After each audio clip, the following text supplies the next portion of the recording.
It may seem like I'm standing in the middle of a forest, and I am, or at least I was. 2 years ago, this entire area was clear-cut. All that remains here now are the thousands of stumps, like tombstones in a cemetery, a reminder of the forest that once stood here. Since the beginning of time, humanity has endeavored to live forever.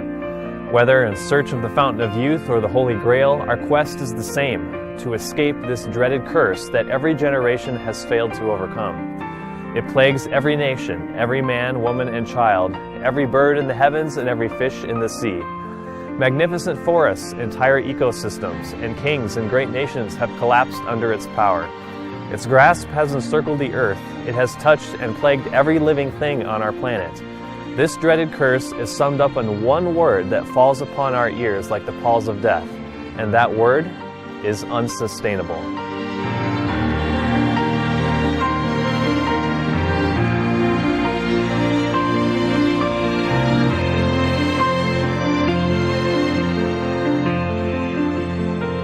Sustainability. It is defined as a system that maintains its own viability by using techniques that allow for continual reuse. In short, it is an adjective used to describe a system that can operate perpetually. Here in the 21st century, achieving sustainability is the chief ambition of the world's greatest minds. Like a black, thunderous cloud on the horizon, the inevitable results of unsustainable practices are trumpeting their impending doom down to present day. Businessmen and women, analysts and artists, taxi drivers and scuba divers, farmers and philosophers, scientists and students of all walks of life now gaze into the future, unable to turn their eyes from the grim outlook of all our unsustainable world has to offer. The inevitable consequences of an unsustainable world have become the inspiration for movies, books, television, even national and international policies and laws. In fact, the United Nations Environmental Program stated, "The world remains on unsustainable track despite hundreds of internationally agreed goals and objectives." The report assessed the condition of our ozone, air pollution, the loss of our planet's biodiversity, fish populations, diminishing water quality and quantity, extreme weather events, deforestation, and the increase of waste, among other issues. The 3-year-long study, conducted by more than 600 experts worldwide, still maintains if humanity does not urgently change its ways, several critical thresholds may be exceeded, beyond which abrupt and generally irreversible changes to the life support functions of the planet could occur. In other words, if we don't change something soon, we're all going to die. So what needs to change? If over 500 internationally agreed upon goals and objectives and the world's greatest experts cannot create a sustainable world, who can? By the end of this video, you will be able to definitively answer that question and truly understand the only sustainable thing. I'll even give you a clue. The only sustainable thing is very simple, however, it is absolutely impossible for mankind to achieve, and yet it will happen. Sound cryptic? Stay with me and you will see for yourself why this is true.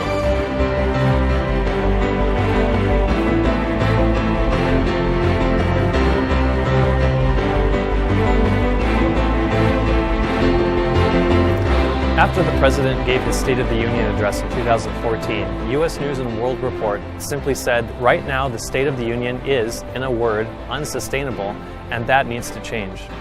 We are facing a new world, and we can't meet its challenges without new ideas and a new vision. Neither our country nor our world can hope to achieve a sustainable planet if we do not first understand why our planet is unsustainable. U.S. News & World Report begins to dig at this concept when they wrote, "America would be well served if the President stakes a broader claim to explain to the nation why sustainability is truly the defining challenge of our time." So why is sustainability the defining challenge of our time?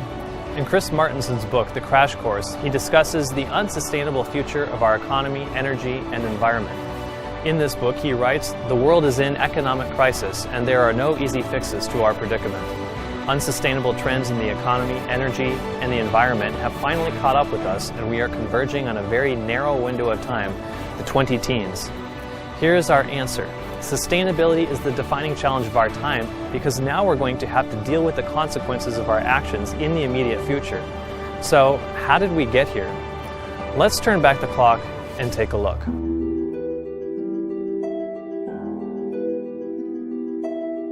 In 1913, the US dollar was a promissory note. A dollar represented a fixed amount of gold or silver in the US Treasury. For example, $20 were worth $20 in gold. However, in 1971, President Nixon took the country off the gold standard. I have directed Secretary Connally to suspend temporarily the convertibility of the dollar into gold or other reserve assets. More dollars were printed, and therefore the value of the dollar decreased.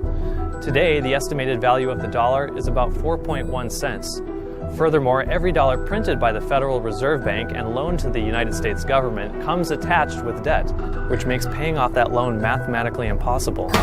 So we, in our unsustainable ways, just take out a bigger loan. Today, the debt owed by the United States is more than $18 trillion, and if that's too much debt, we just raise the debt ceiling to avoid a, quote, terrible accident called economic collapse.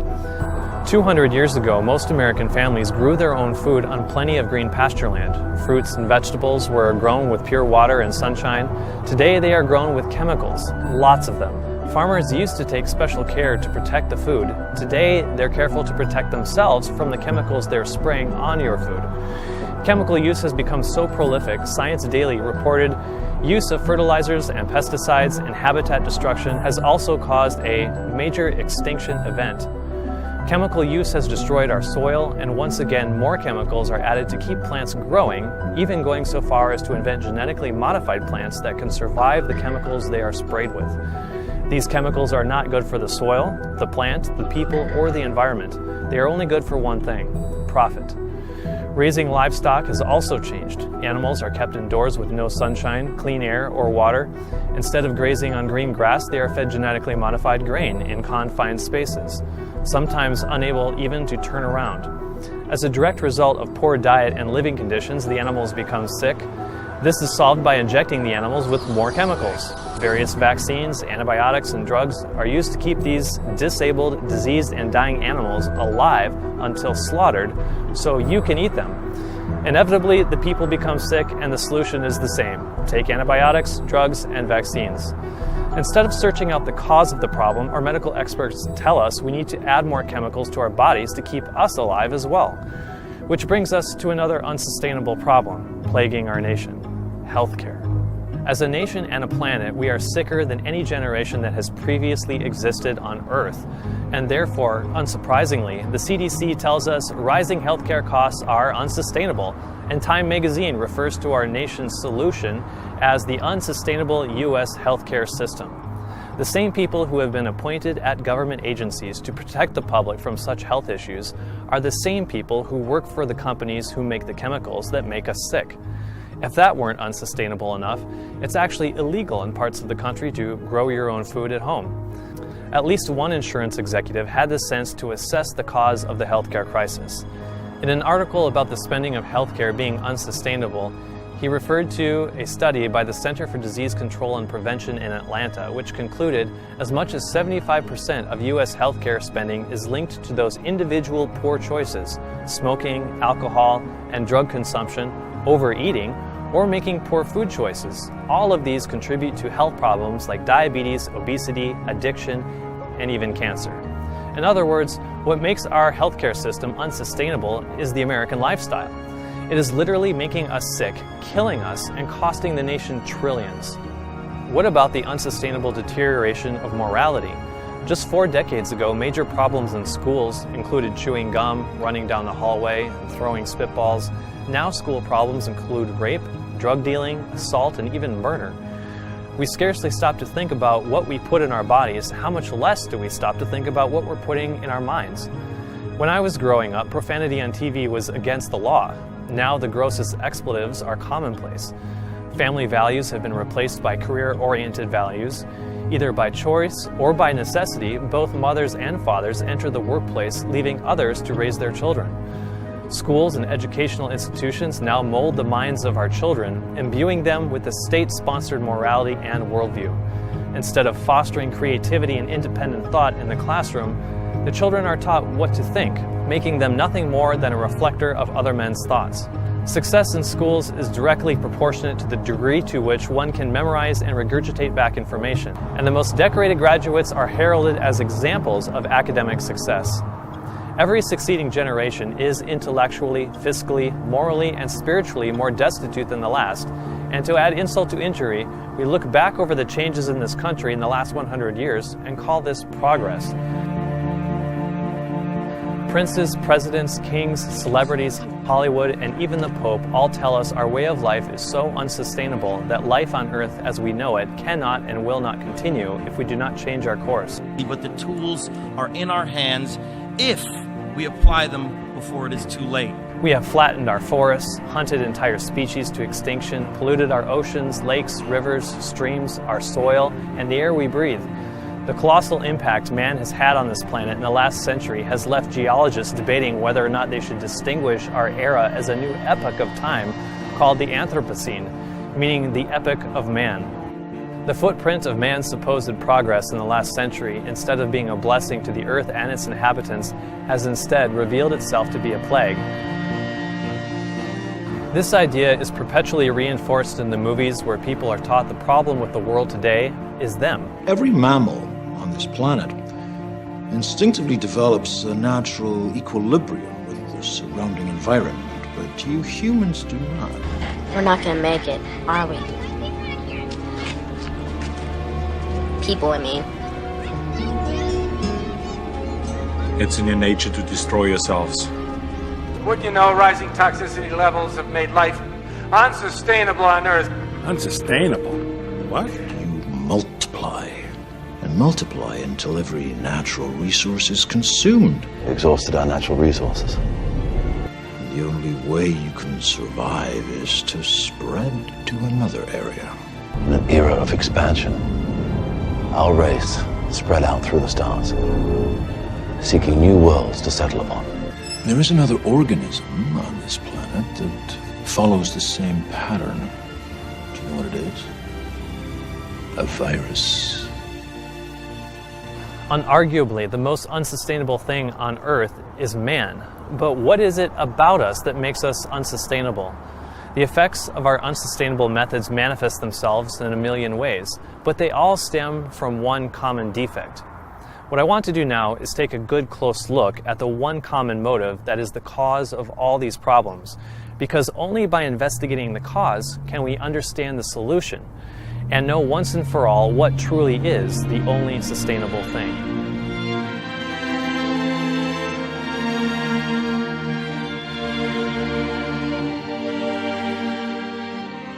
I'm here at the cemetery because I think it's pretty obvious to all of us. The ultimate end of unsustainability is death. That's what unsustainable means. It can't go on forever.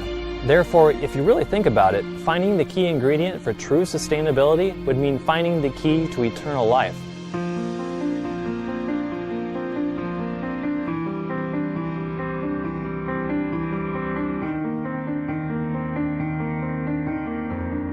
So as much as we all talk about wanting to be sustainable, is it even possible? It all comes down to finding out what makes sustainability possible. And we are going to find out what the key ingredient is. Are you ready? A sustainable system. This is what we want. Even more so, this is what we need. The real question then becomes, what is necessary in order to have a sustainable system?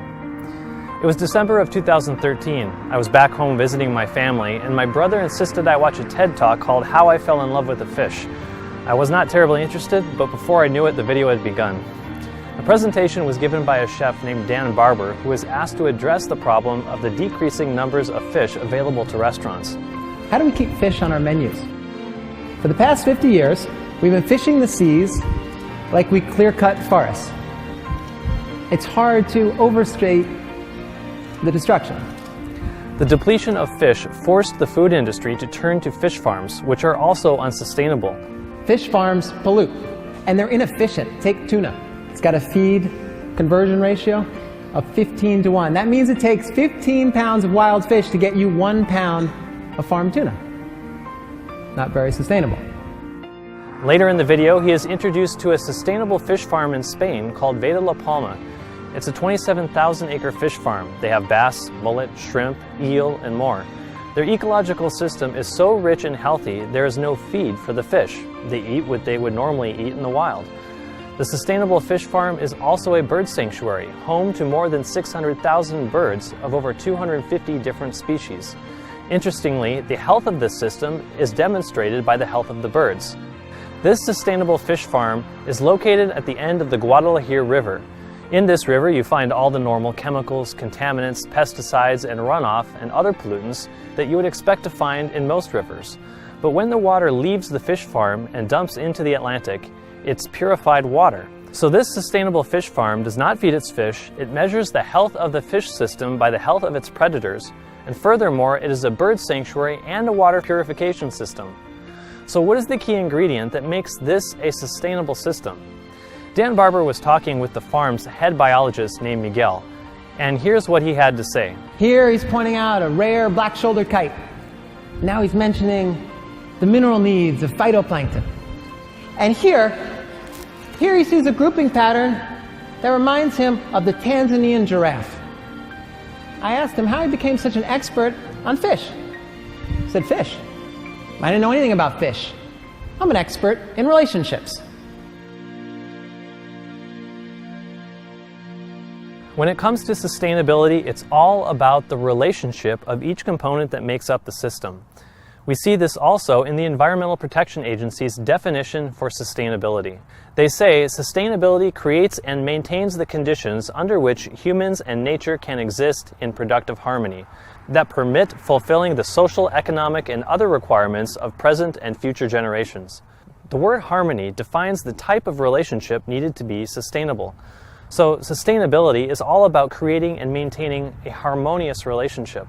The EPA's definition is a pretty good one, but if you think about it, it just tells us what the result of a sustainable system is.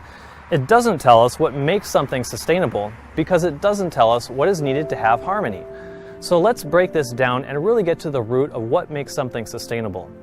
We're going to build a sustainable model by reverse engineering it. We are going to look at what the results of a sustainable system are, and then examine what is necessary to create that result.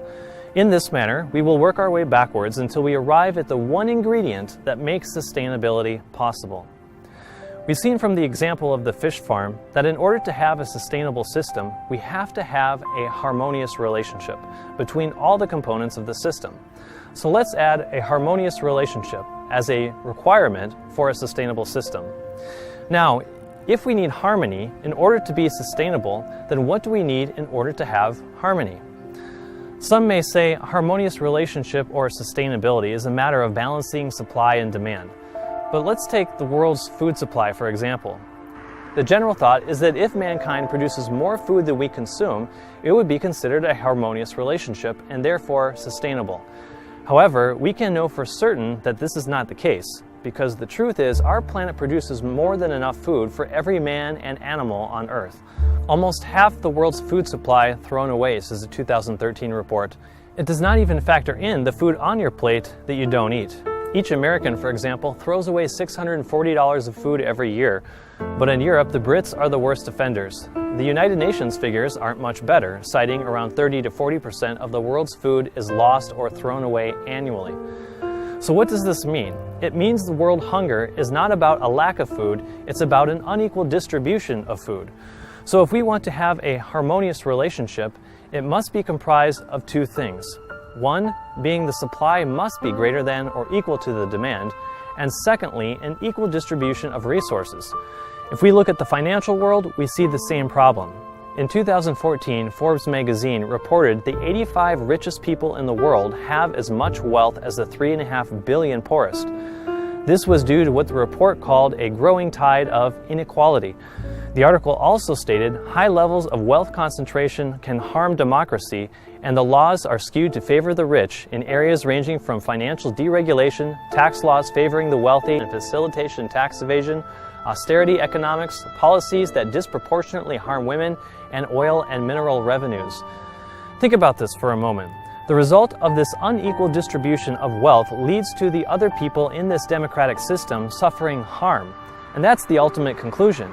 If one people group or one component of any system suffers harm, it's not a harmonious relationship, and therefore it is not sustainable. Since there must be no harm in order to have a harmonious relationship, let's add no harm as another vital principle needed for sustainability. But now the question becomes, how can each party in this relationship be protected so a harmonious relationship is maintained? When I looked up the definition of harmony, I found this on Wikipedia. Harmony involves chords and their construction and chord progressions and the principles of connection that govern them. In order to have harmony in music, you must have principles, rules, or laws that govern the relationship of all the sounds. Now, how about in society? Are laws necessary to govern the relationships of people in order to maintain harmony? In the article titled "Why Laws Exist," the first principle mentioned is called the harm principle. We read that laws created under the harm principle are written to protect people from being harmed by others. So that's pretty simple. The reason we have laws is to govern the relationships of people so nobody gets hurt. Since law is a required component to ensure there's no harm, let's add laws to our sustainability model. And now that we have laws to protect people from being harmed by others, everyone will enjoy a harmonious relationship and we will have a sustainable system, right? Wrong. There are more laws on the books than anyone can count, and still everywhere we look today, people and animals are being harmed. Robbery, murder, lies, abuse, and every other form of crime is found everywhere. In America, there are hundreds of thousands of laws, maybe even millions. In the year 2010 alone, over 40,000 new laws were added to the books. How many more laws do we need before people won't hurt each other? The obvious answer is, that answer is negated by the inescapable fact that laws don't work. They are a deterrent at best. Here's why laws don't work. We are a race of beings with free will, which means we all have the capacity to do whatever we want. Free will is a great thing, but it poses some very real problems, namely getting everyone to act within the confines of laws so that nobody gets hurt. And this is where mankind's ability to ensure sustainability really starts to break down, because ensuring the actions of every being on Earth are obedient to the rule of law is going to be impossible. It is not impossible because there aren't enough laws or even enough law enforcement. It is impossible by nature of the fact that man has free will. Irregardless of the obvious challenges this poses, in order to have a society where there is no harm, there must be laws to define what harm is and what it isn't. Even if those laws are impartial and perfect, the effectiveness of those laws to protect people from harm depends entirely on the actions of every person being in conformity with those laws. So let's add actions to our list as a prerequisite for those laws to work. If we want to know how to have genuine sustainability, we need to keep digging. So let's keep exploring this further, beginning with asking the next logical question. Why do people act in violation of law? When a man is caught stealing something from a store, there is a consequence for his action and he is put in jail. So why didn't the law work? Was there some fault in the legislation? Obviously, the reason why the law was broken had nothing to do with the law itself. It had to do with the man. Therefore, it wouldn't matter if we had 1 billion laws, or even if they were all rigidly enforced. There would still be crime and people would still get hurt, because there is still something fundamentally unsustainable about the actions of mankind, and we must get to the root of it. So let's ask another probing question. When did the man break the law? Was it when he stole from the store or at some other time? If you really think about this, he actually broke the law before he stole from the store. When the man stole from the store, he was just carrying out the action of what he had already decided to do in his mind. Think about this crime as a process. It did not begin with the act of stealing. It began much earlier when he entertained the idea of stealing from the store. Hannah suddenly felt her great cloud of sadness disappear. She looked peaceful as she went back to her bed. No sound came out. The old priest was sure she had been drinking. In order to move a muscle or even walk, we must first think about the action we want to perform, and then our brain sends the signal to our body to put our thoughts into action. In the same way, our actions always follow our thoughts. Therefore, the deep-rooted problem of unsustainability of man involves the thoughts of his mind. If we look at our sustainability model, we know laws alone are not enough. True sustainability requires our actions to be in harmony with law, and in order for our actions to be in harmony with the law, it involves our thoughts. So let's add thoughts to our model. Now you might be thinking, I can think about doing something that would break the law and harm somebody else, but that doesn't necessarily mean I will act on it. And that is true. But if you didn't think about it in the first place, there is no chance you would act it out. So, what determines whether you act out your thoughts or not? This question brings us to our final requirement.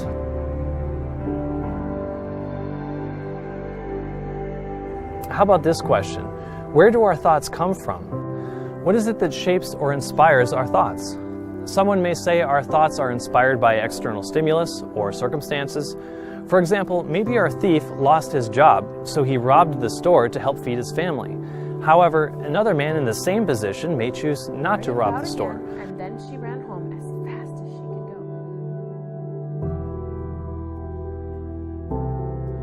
go. So why would one man choose to break the law and another choose not to break the law if they were both faced with the same circumstances? The only viable answer to this question is that it all comes down to the principles of the heart. One man believes his pain does not make it okay for him to harm someone else, and he chooses not to do wrong, while the other man, who broke the law, decides it is permissible or necessary for him to ease his burden by hurting someone else. The difference between these two men all boils down to one single solitary principle of the heart: selfishness or selflessness. You see, the criminal in this example made a decision to steal from the store, but deeper than that, he made a decision to take something from someone else at their expense in order to benefit himself. This is a selfish motive. On the other hand, the man who did not steal from the store would have come to this decision because at some point he determined that he would not harm someone else in order to benefit himself. This is a selfless motive. The real difference between the two men was a matter of character.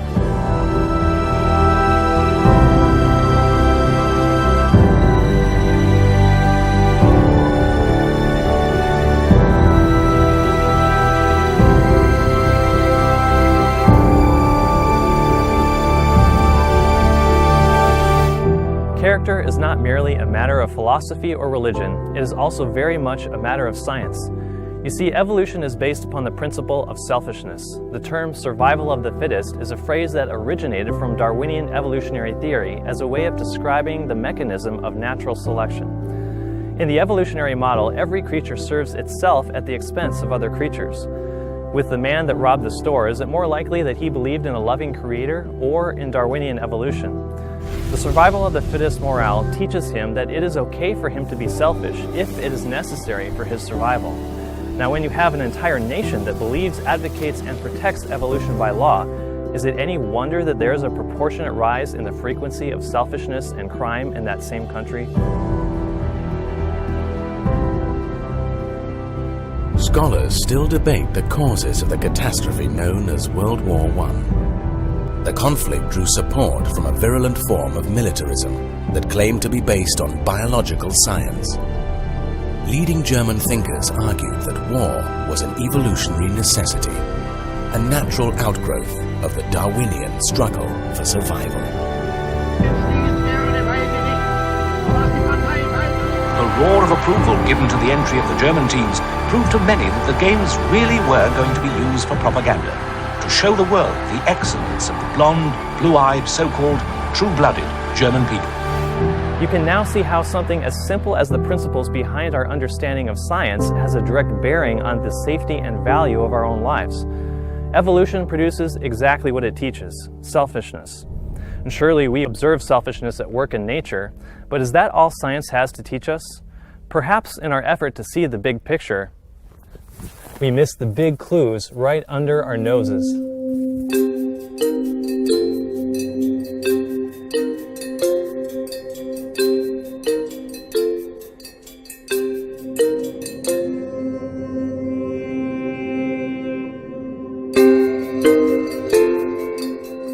The evolution of altruism.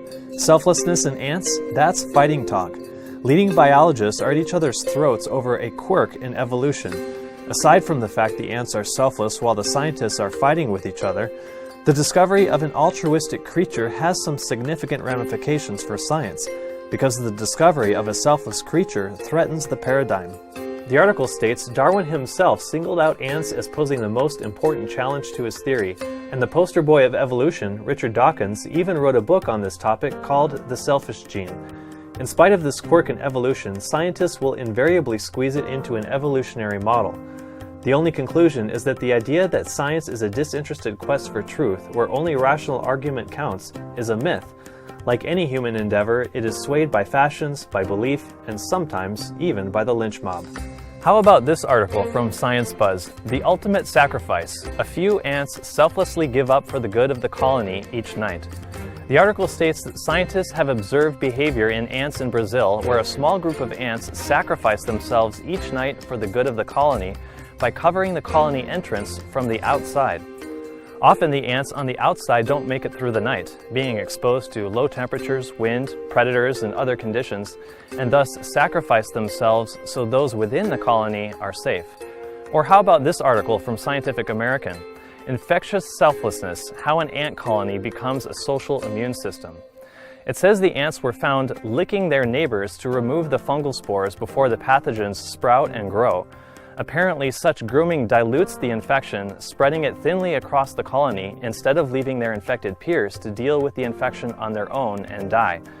Healthy ants share the burden, deliberately infecting everyone in the colony with a tiny dose of fungus that each individual's immune system can clear on its own. If evolution is true, how is it possible for selflessness to exist? Nature.com reports altruism can be explained by natural selection.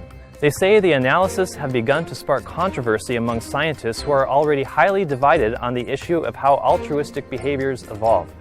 In other words, the scientists agree natural selection can explain selflessness, but none of them agree on how. Scientists observe selflessness, but they can't explain it. Another article states, is survival of the fittest finished? Scientists prove that generosity, not selfishness, is the only way modern civilization can survive. In other words, they're finding out that selflessness is sustainable. How did they discover this? Through a demonstration. How is the sustainability of selflessness demonstrated? Yes, it was through the ants. The article says it's long been thought that humans evolved by looking out for themselves and making selfish decisions. Yet it appears this evolution theory may have taken a turn as scientists discover being generous and working as a team is now the only way we can survive. The scientists conclude saying, "Our paper shows that no selfish strategies will succeed in evolution," Plotkin said. "The only strategies that are evolutionarily robust are generous ones." In the conflict between creation and evolution, it was a demonstration of altruism that led the scientists to see that selflessness is the only sustainable thing. Science is not the only arena that tells us selflessness is the only way civilization can survive. On this Hindu website, I found an article called Selfishness, the Greatest Disease of Mankind. In the author's conclusion, we read, "Selfishness is the greatest of all diseases. Heal humanity of it, and the world becomes a paradise."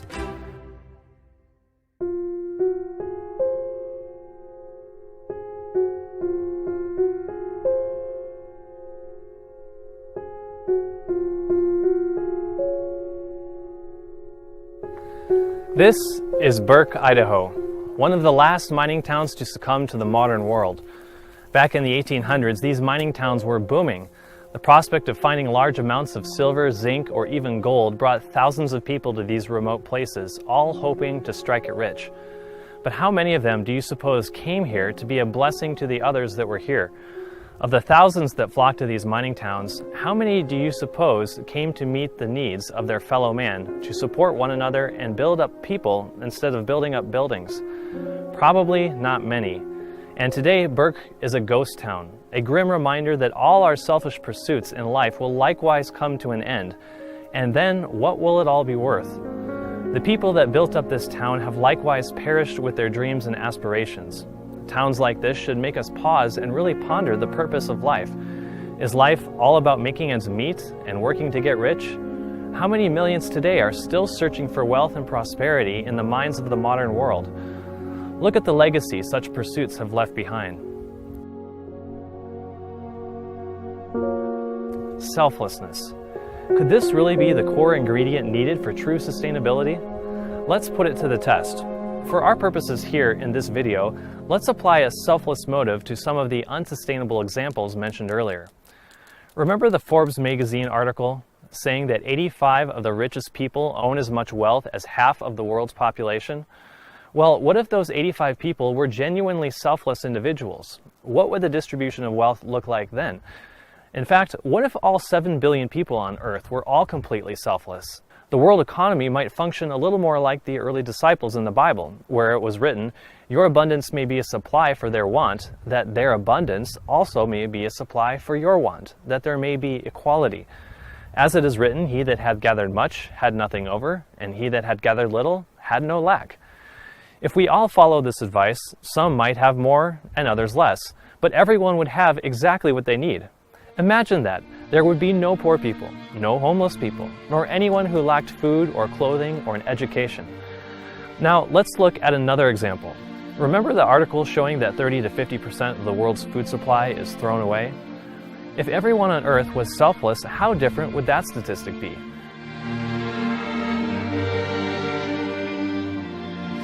Got some stuff here. You hungry? You hungry today? There's a sandwich for you.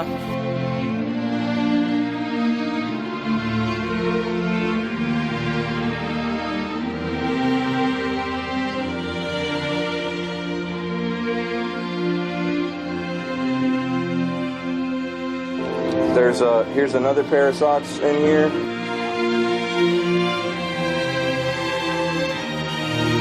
Fruit salad, you like fruit salad? There you go, mate. Why do I do this? I guess it's just the rush I get when I do something good for someone and don't expect anything back. Seeing them smile, it's seriously one of the most amazing feelings in the world. It's awesome. And more people should do it. If even one person was without a meal, there would be 6,999,999,999 people, all willing to give of what they have to ensure that not one other soul is without the food they need. Take a look at this video that illustrates this point.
Imagine a world where everyone is fed, where no one lives without shelter. Imagine a world where no one steals something that doesn't belong to them.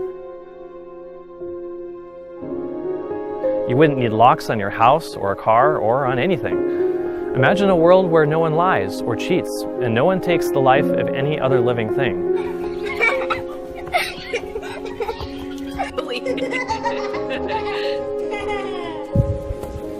Ready? Kick it!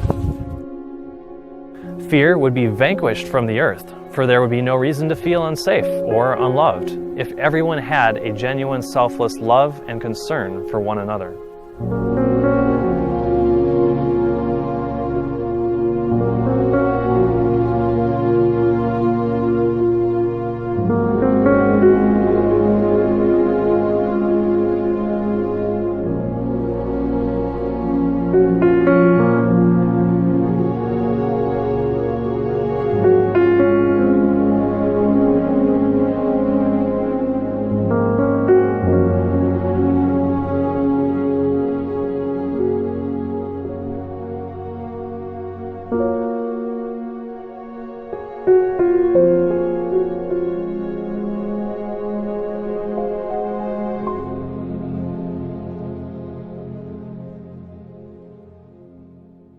It looks as if true sustainability, therefore, depends on every human being having and maintaining a selfless heart.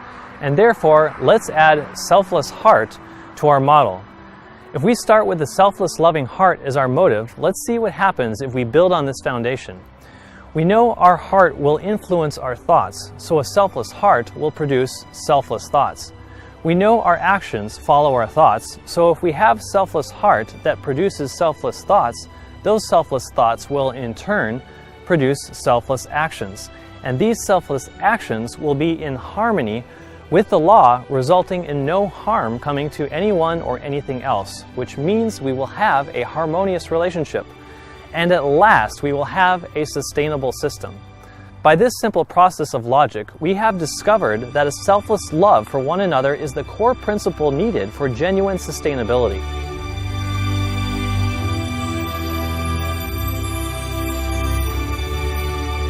Without selflessness, nothing will be sustainable. Now, by contrast, what happens if we have a selfish character? It will result in selfish thoughts, and then selfish actions will follow. And because they are selfish, they pay no regard to laws, when by breaking the law they can benefit themselves, even if it means others will be harmed. There is no harmony, just unequal distribution of food, wealth, resources, just as it is in our world right now. It may seem like the selfish individual may prosper, but ultimately the end result of selfishness, because it is unsustainable, is death. And the proverb goes, "There is a way which seemeth right unto a man, but the end thereof are the ways of death." The process of selfishness works like cancer. In this article, cancer is called the selfish cell. The article states that most of the time the body's cells work together harmoniously, each contributing to the greater good. Healthy cells in the body work together harmoniously, meaning they have a sustainable relationship. Why? Because they contribute to the greater good. In other words, even on a cellular level, our body is designed to operate by selfless principles. But this is not true of cancer. Cancer cells, which divide and colonize the body, are an exception to this rule. They prosper at the expense of other cells, but also seal their own fate by eventually killing the host. When it says cancer prospers at the expense of other cells, this means other cells are damaged or destroyed so cancer can live. Cancer then operates upon selfish principles. And what is the end result of selfishness? Ultimately, it always leads to death, even killing the host. Is it possible humans living on this planet are like selfish cancer cells, each striving to prosper even at the expense of others? And that the end result of our selfishness will even lead to the destruction of this planet that is hosting us? But therein lies the problem. From the cradle to the grave, selfishness governs the conduct of our character. It determines everything we do, from what we eat to where we go. It determines how we spend our money and how we make it. Sure, we may have moments of selfless acts, and they are beautiful, such as a man placing a coat on the shoulders of a shivering child in the streets of New York, or when he shares $100 he was just given with another homeless stranger. Even wolves befriending bears, or a man befriending lions or crocodiles or kittens. When selflessness flashes through humanity, or even through the animal kingdom, it illuminates our dark world with a piercing beauty like the stars on the black velvet of the night sky. Imagine if every living thing on earth was imbued with a character of perfect selflessness. It would be heaven on earth.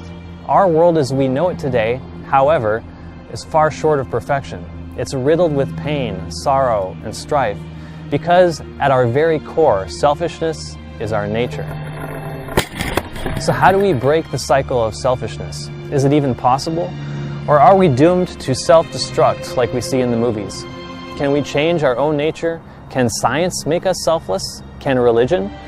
There are 11-step programs, selfless guides, how-to videos, and TED Talks. But I'm not talking merely about acting selflessly. 100% sustainability requires a complete change of our nature, from the inside out. So let's get to the root of our unsustainability problem by investigating what it actually takes to make a human being selfless.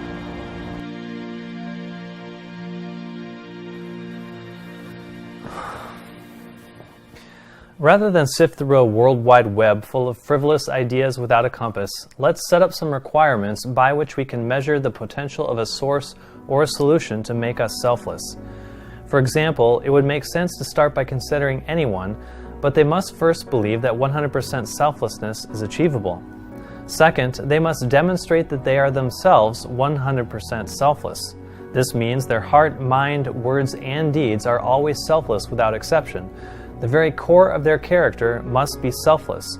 If we are to take anything they have to say seriously, they must demonstrate genuine selflessness can be achieved. Otherwise, whatever they say will remain in the realm of theory, never becoming fact. Third, of those who claim this can be done and have demonstrated that they are selfless themselves, let us only consider those who have been able to change the heart or character of someone else other than themselves. They must be able to demonstrate their approach to changing another person's selfish character into a selfless character really works. With these three requirements, we're certain to find someone or something that can change the principle of our selfish hearts and make us a truly sustainable people. That is, of course, if this is even possible. These requirements are a tall order, but if sustainability is at all possible, and if all three of these requirements are demonstrated, then we are sure to find the answers we're seeking. So, with these requirements as a litmus test, where do we begin to look? As for me, I started where any other person from this century would begin a long quest for knowledge. I did a Google search. I typed in, who can change my character so I can be more selfless? The first link that popped up was for a movie, which I didn't think would help. So I clicked on the second link and up popped a blog called 3 Questions to Help You Live Selfless in a Selfie World. In the third paragraph, the author wrote, navigating the world of selfies is especially challenging for those who claim to look at Jesus as their role model for how to live. Jesus happens to be the most selfless character I can think of. Imagine the selflessness needed for the King of Kings to leave his throne in heaven and take on the form of a tiny, helpless baby. He lived in a humble home, growing up, and worked as a carpenter before launching into his ministry. Even in his ministry, he wandered town to town, visiting the poorest areas and people. He didn't build himself a beautiful platform and expect others to come to him. He was looking for those who were lost, those who needed healing, those who were willing to receive the gift he had for them. Now I know many people are thinking, oh forget it, I've heard enough of this Jesus character. But let me ask you, how badly do you really want to live a sustainable life? If we eliminate certain possibilities based on our preconceived notions, then we are preventing ourselves from investigating and arriving at that which might be true. I believe that if something is true, it will bear investigation. Therefore, let's not limit our options. All solutions are on the table. So let's investigate the claims of this selfless king named Jesus. First, we said they must claim to believe selflessness is possible. In Matthew chapter 5, Jesus makes an interesting statement. He says, "Be ye therefore perfect, even as your Father which is in heaven is perfect." But what does he mean by perfect? What is it about God that makes him perfect? Well, according to 1 John chapter 4 and verse 16, God is love. The Greek word for love here is the word agape. Regarding the word agape, Wikipedia had this statement to share, saying C.S. Lewis in his book, The Four Loves, used agape to describe what he believed was the highest level of love known to humanity, a selfless love, a love that was passionately committed to the well-being of the other. In other words, the attribute of God that makes him perfect is his selfless love. Jesus said to a wealthy young man, "If thou wilt be perfect, go and sell that thou hast, and give to the poor, and thou shalt have treasure in heaven, and come and follow me." This challenge brought to light the imperfection of the young man's heart, revealing his selfishness. His love was not perfect, and therefore, when the young man heard that saying, he went away sorrowful, for he had great possessions. In Jesus' words, "If thou wilt be perfect," Jesus was letting him know the perfection of God's selfless love could be his as well. In this, and in many other ways, Jesus does indeed claim that perfect selflessness is possible. So let's look at the second criteria. Did Jesus himself demonstrate a perfectly selfless character? And above all these things, put on charity, which is the bond of perfectness. The word for charity here, also often translated as love, is again the Greek word agape, which means selflessness. So what is being said here is, above all these things, put on selflessness, which is the bond of perfectness. To be perfect means to be selfless. So what was the purpose of Jesus' entire life? When the angel appeared to Joseph in a dream, he told Joseph that Mary was going to have a son, and the angel said to him, "She shall bring forth a son, and thou shalt call his name Jesus, for he shall save his people from their sins." So Jesus' purpose in his life's mission is to save people from their sins. So what is sin according to the Bible? We read in 1 John 3:4, "Sin is transgression of the law." The law is, of course, the 10 Commandments.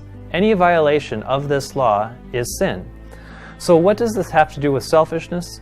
Pay close attention to this, because it will forever change the way you understand the 10 Commandments. Paul writes that love is the fulfilling of the law. This means the 10 Commandments are fulfilled or kept when we love one another. But the reverse is also true. When one of these commandments is broken, it is an evidence that love does not exist. Therefore, the 10 Commandments are a definition of love. Everything within the confines of this law is love, and everything outside of it lacks love. But what kind of love is this? Well, there's a chapter in the Bible nicknamed the Love chapter, and in this chapter we're told exactly what love is. In 1 Corinthians 13, the Bible says, "Love suffers long and is kind. Love does not envy. Love does not parade itself. Love is not puffed up, does not behave rudely, and does not seek its own." Love does not seek itself, meaning this love is not a self-centered love, it is a selfless love. It is altruistic, always seeking the benefit and welfare of others. Paul also says in Romans 13, "He that loveth another hath fulfilled the law." In Galatians we read, "Bear ye one another's burdens, and so fulfill the law of Christ." And all the law is fulfilled in one word, even in this, "Thou shalt love thy neighbor as thyself." The 10 Commandments are not merely a list of commandments. Rather, at the core, it is a law of selflessness. The purpose of this law is to preserve selflessness by prohibiting selfishness. So whenever one of these commandments is broken, it is an evidence that the principle of selfless love has been violated by selfishness. This law is a boundary God gave to mankind to help us understand what love really is. So if there is any record of Jesus committing a sin or a selfish act by breaking any of the 10 Commandments, we can eliminate him as a possibility for our test. But Jesus said in John chapter 15 and verse 10, "I have kept my Father's commandments." Now, saying it is one thing, proving it is another. So how about a couple witnesses? When Jesus was brought to trial for sedition and blasphemy, Pontius Pilate investigated Jesus and said, quote, "I find in him no fault at all," end quote. Peter wrote that we are redeemed with the precious blood of Christ as a lamb without blemish and without spot. Paul, the persecutor of Christians, after his conversion, wrote, "Jesus, the Son of God, was in all points tempted like as we are, yet without sin." Those who follow Jesus, along with his enemies, and even the man who sentenced him to death, all declared that Jesus was innocent. He was without sin, meaning he had committed no selfish act throughout his entire life. What Jesus said was true: "I have kept my Father's commandments and abide in his love." Jesus did demonstrate a perfectly selfless character. Not once did he speak, act, think, or even eat for selfish reasons. From his birth in a manger to his death on the cross, nowhere was his life corrupted by the smallest stain of selfishness.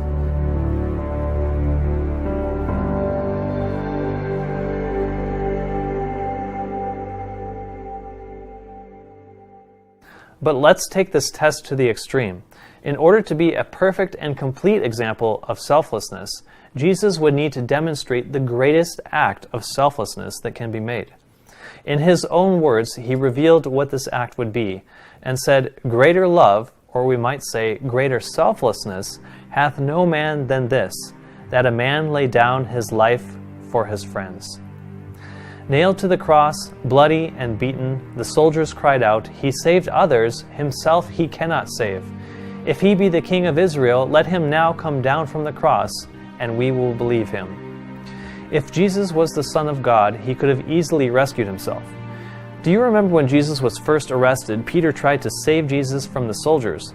But he said to Peter, Thinkest thou that I cannot now pray to my Father, and he shall presently give me more than 12 legions of angels? You see, Jesus could have easily saved himself by employing the angels at his command. But you know what? This would have been a selfish thing to do. Jesus did not save himself because he knew if he did, you and I would all be lost.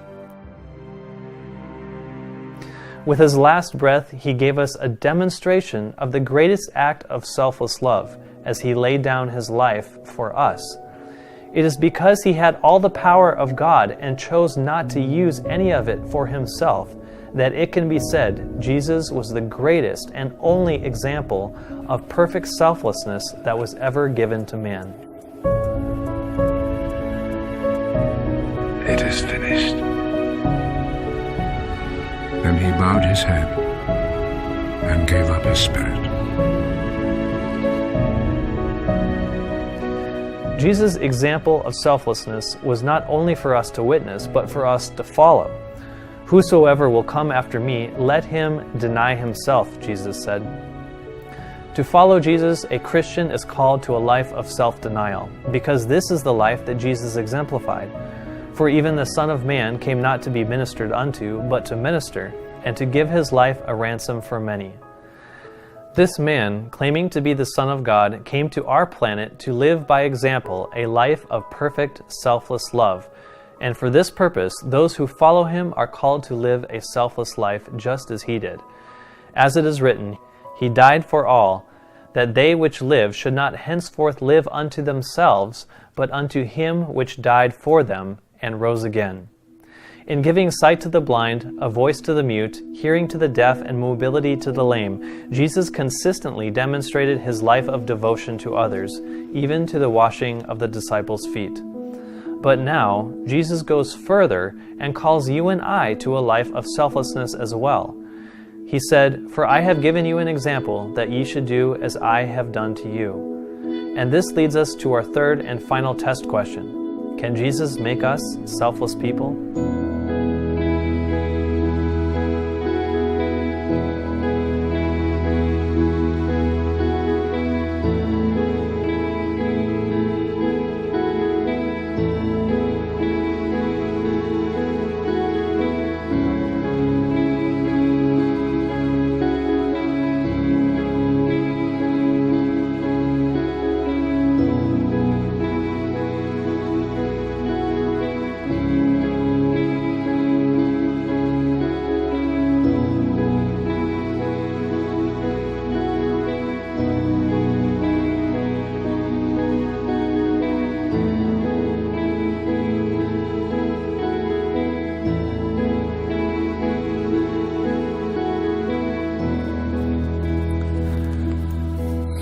My life was transformed 11 years ago.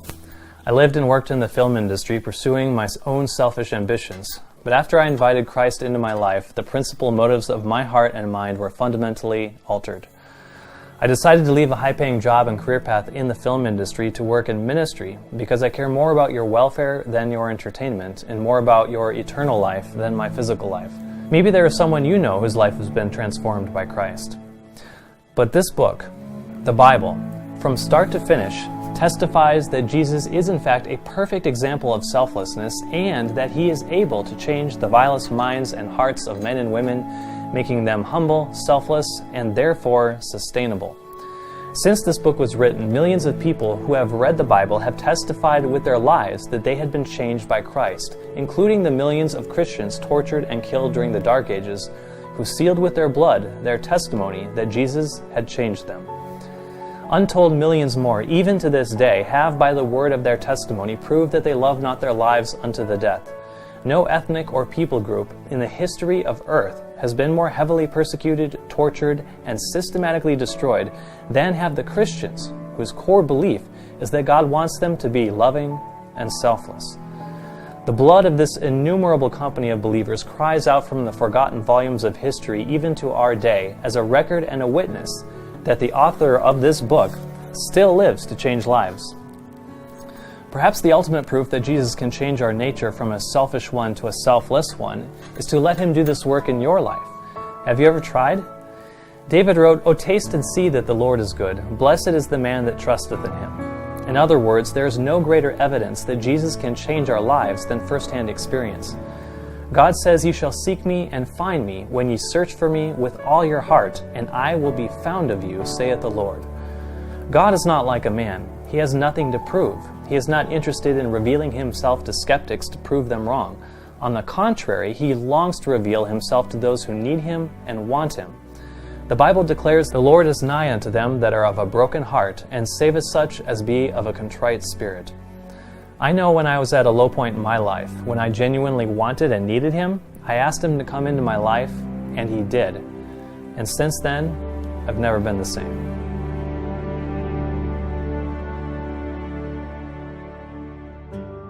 Changing our character is a seemingly impossible task. I can no more change my character than alter the course of this river through the hills. But God says the king's heart is in the hand of the Lord as the rivers of water. He turneth it whithersoever he will. So how is it God can do this? How is he able to make us selfless? In Hebrews chapter 8, God says, "For this is the covenant that I will make with the house of Israel after those days, saith the Lord. I will put my laws into their mind and write them in their hearts." Now we already know these laws of the Ten Commandments define selfless love, and here God promises to write these laws upon our minds and hearts. This is his promise, to change the very core of what makes us unsustainable, our heart and mind. Peter knew this when he wrote, "Whereby are given unto us exceeding great and precious promises, that by these ye might be partakers of the divine nature." What a promise indeed! And what is the purpose of that promise? It is to change our nature from our own selfish carnal nature to a divine nature of perfect selflessness. When this happens, the law of the Ten Commandments is written, not in tables of stone, but in fleshy tables of the heart. So here's the bottom line. Referring to the selfless love of God, Jesus tells us, as he told his disciples, "Be ye therefore perfect, even as your Father which is in heaven is perfect." Fulfilling our first criteria, Jesus believed that 100% selflessness is achievable, and furthermore, he also demonstrated that he himself was 100% selfless in heart, mind, words, and deeds. True to his words, he was selfless unto the death, refusing to commit a single selfish act, even to save his own life. Therefore, Jesus fulfills our second criteria by demonstrating a life of perfect selflessness. And finally, the Bible is full of testimonies and events where those who gave their lives to Jesus were radically transformed from a character of pride, selfish ambitions, and self-preservation to a character of humility and selfless love with a self-sacrificial spirit, always putting the needs and lives of others before themselves. But we don't need the Bible to know that this change is possible, or even the countless number of Christian books in print. Paul said, "Ye are our epistle, written in our hearts, known and read of all men. For as much as ye are manifestly declared to be the epistle of Christ, ministered by us, written not with ink, but with the Spirit of the living God, not in tables of stone, but in fleshly tables of the heart." Ink and paper is not needed to prove Jesus can change you, for you will be able to see the change in living examples of those who have genuinely given themselves into Christ's hands and minister even as he ministered. Love is the basis of godliness. Whatever the profession, no man has pure love to God unless he has unselfish love for his brother. But we can never come into possession of this spirit by trying to love others. What is needed is the love of Christ in the heart. When self is merged in Christ, love springs forth spontaneously. The completeness of Christian character is attained when the impulse to help and bless others springs constantly from within, when the sunshine of heaven fills the heart and is revealed in the countenance. Day and night, through the months and seasons and years, water flows down the course of this river. In the same manner, an unceasing flow of selflessness from the heart marks the completion of Christian character. And if Christ is the only one with the power to change our character, then genuine Christianity is the only way to achieve perfect sustainability.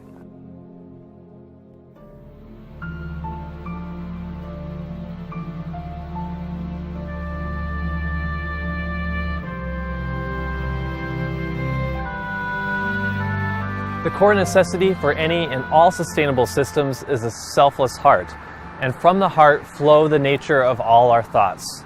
Jesus said, "For from within, out of the heart of men, proceed evil thoughts, adulteries, fornications, murders, thefts, covetousness, wickedness, deceit, lasciviousness, an evil eye, blasphemy, pride, foolishness. All of these things come from within and defile the man." Therefore, a selfish heart will produce selfish thoughts. And when Eve wandered near the tree of knowledge of good and evil, the Bible says Eve saw that the tree was good for food, and that it was pleasant to the eyes, and a tree to be desired to make one wise. She took of the fruit thereof, and did eat. First came the desire. She thought about eating the fruit, and her actions followed her thoughts. For after she desired the fruit, she took of the fruit thereof, and did eat. This single selfish act was an act of rebellion against the law of selfless love, and an immeasurable amount of harm followed, including death, because without sustainability, death is an unavoidable inevitability. The Bible says about Jesus, "In him was life, and the life was the light of men." Mankind lived in a harmonious relationship with God, who is the source of life, but sin broke this harmonious relationship by separating us from God. Isaiah wrote, "Your iniquities have separated between you and your God, and your sins have hid his face from you." When we sin by choosing to indulge selfishness, we are separated from the source of life. And, like a laptop disconnected from its source of power, its operation becomes unsustainable, and sooner or later the inevitable result is death. On the other hand, God promised that we may become partakers of the divine nature, which is love, because God is love. He made this promise when he said, "I will put my laws in their mind and write them in their hearts." When the 10 Commandments of selfless love are written in our hearts and minds, the first 2 requirements of sustainability are fulfilled. The character is impressed with a new selfless nature, and the mind likewise is impressed with selfless thoughts. And a good tree bringeth not forth corrupt fruit. From a selfless heart and mind will spring forth unselfish actions in harmony with the law of God. They did everything, the driveway, the stoop, the whole sidewalk, all the way up to the fence. Every single walkway had been shoveled. I mean, I can't believe it. I cannot believe it. The mystery shovelers weren't looking for praise. The only clue they left came in the form of a message. He didn't try and take any credit for it. This is what they left on the door. It says, "You got served." Paul wrote, "Love worketh no ill to his neighbor, therefore love is the fulfilling of the law." In this one verse, the last 3 requirements are addressed. When the law is observed, love is preserved, and the result is that no ill or harm will come to your neighbor, and the mention of thy neighbor addresses the subject of relationship. When these 6 requirements are met, the result will be a sustainable life, but all 6 of them stem from the one principle of character in our heart. Therefore, we can make 2 positive conclusions from all of this. First, a selfless heart is the core requirement for any sustainable system. And second, only Jesus Christ is able to change the nature of our selfish heart into a selfless and sustainable one.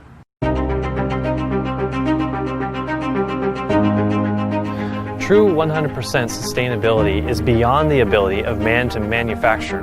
Man can, to some extent, persuade citizens to obey laws that prevent the harm of others, but even 100% forced obedience would not be enough to achieve sustainability.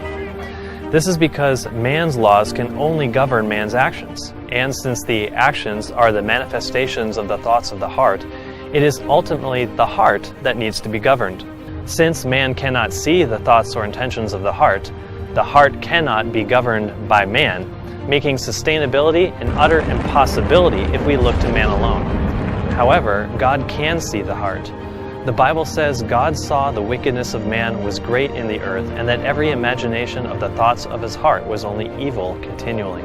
God is the only one able to see and govern the heart, and God's law was designed for this purpose. And so he says to us, "My son, forget not my law, but let thine heart keep my commandments." God knows that selflessness is the only sustainable thing, and that is why the foundation of His government and His throne is founded upon this law. David wrote, "Thy kingdom is an everlasting kingdom," and Luke said, "He shall reign over the house of Jacob forever, and of His kingdom there shall be no end."